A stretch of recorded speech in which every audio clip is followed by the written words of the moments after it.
Salut à tous, c'est Flo Hassan, bienvenue sur le Mondial de l'Auto. On est lors des premières journées presse et on vient d'arriver dans un espace qui s'appelle Limited. Et donc il n'y a pas qu'une marque, il y en a plein. Il y a pas mal d'anglaises, notamment Aston Martin avec la DB11, la DBS, la nouvelle Vantage. Donc on va aller faire un petit tour quand même, se mettre dedans comme des bons passionnés. Et on est dans cette DB11 qui est quand même vraiment stylée, je dois dire. Oui, on est vachement bien dedans, mais il y a un côté... J'ai l'impression d'être moins dans une Aston Martin que sur le modèle précédent. Et c'est ce côté partenariat avec Mercedes, hein, on l'a vu dans la Vantage. Mais sinon, franchement, c'est quand même assez impressionnant. Elle est fine, elle a un côté vraiment hyper sportive. Ça, c'est hyper agréable. Notamment ce capot, même l'arrière. Franchement, c'est une très très belle voiture. Et notamment, je me demandais, voilà, les petits surpiqûres, les petites surpiqûres vertes, puisqu'on est sur l'édition AMR. Petit détail, c'est que tu as le bouton et quand tu veux ouvrir ta boîte à gants, bam, automatique.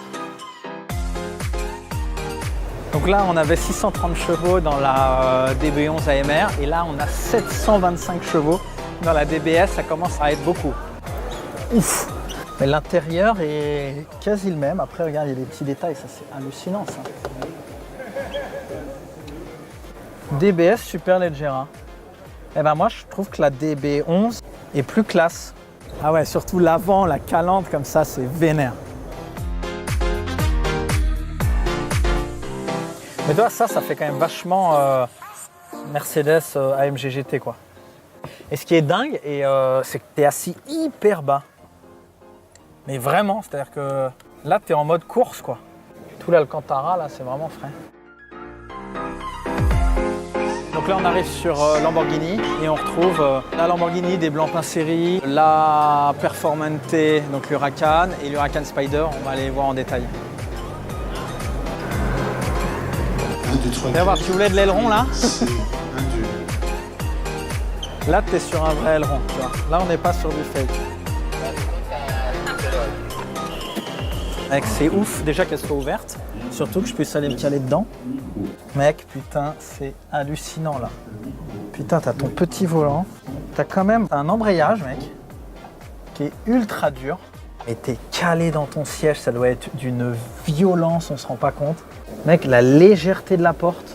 Regarde les petits boutons à l'intérieur, mec, c'est ouf. Screen heater, lights, ignition, 1 sur 10. T'as vu, ils ont tout retiré là, le panel là. Évidemment, airbag, tout, tu vois la batterie. C'est dingo, putain. C'est pire que la Elise pour sortir. C'est la Performante Spider. Ça, pour moi, c'est la caisse parfaite. En même temps, un peu bad boy et en même temps avec de la performance. Là, c'est vraiment ouf, ça. Putain, regarde, c'est un peu too much le carbone comme ça, de l'avoir partout. Allez, venez faire un petit tour avec moi, les copains. On va aller se mettre... Ouh, putain, c'est raide. Ah, c'est hallucinant, putain. En revanche, est-ce que je peux baisser? Mec, tu peux pas baisser le... C'est bizarre, j'ai l'impression qu'on est assis haut. Mais regarde ces boutons-là, t'es sur un... Mec, t'es sur un avion de chasse. Ok, derrière moi, j'ai l'Exige Cup 430. Elle est affichée à 137 384 €. Je vais avoir votre avis là-dessus. Est-ce que c'est trop cher pour une Elise? Sachant que donc 436 chevaux, 441 Nm de couple, 0 à 100 en 3 secondes 3, donc finalement c'est comme une supercar. Hein. Et c'est peut-être ça qu'ils vendent. Et surtout les sensations d'être à ras du sol, on est à 1094 kg. C'est tout simplement hallucinant. Ça pousse très fort dans le dos. Rentrer dedans déjà, c'est une putain de galère. Et j'imagine même pas les 400 chevaux avec 1 tonne. Mais ça doit être hallucinant. La poussée que tu dois avoir. Putain, mais c'est ça le plaisir, quoi. Soit tu as un gros pick-up de port, un gros SUV et bien confort, soit tu as ça, quoi. L'entre-deux, ça n'a aucun intérêt. Après, j'avoue que les Lambo, ça pèse quoi, 1,5 tonne. L'Huracan, et bon, tu as des chevaux, tu es quand même dans une voiture aussi qui est luxe, qui a un bon look.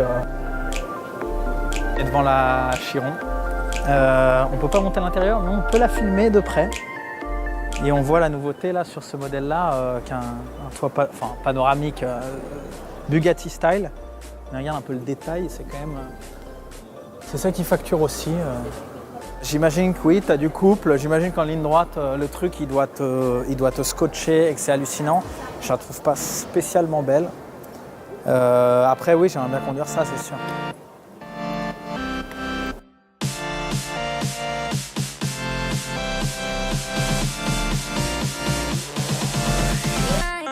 Bon bah là on est sur la Morgan Three-Wheeler, comme ça a l'air d'être un missile, elle a vraiment du style, on dirait un requin. Et franchement quand tu roules là-dedans, t'as un putain de style.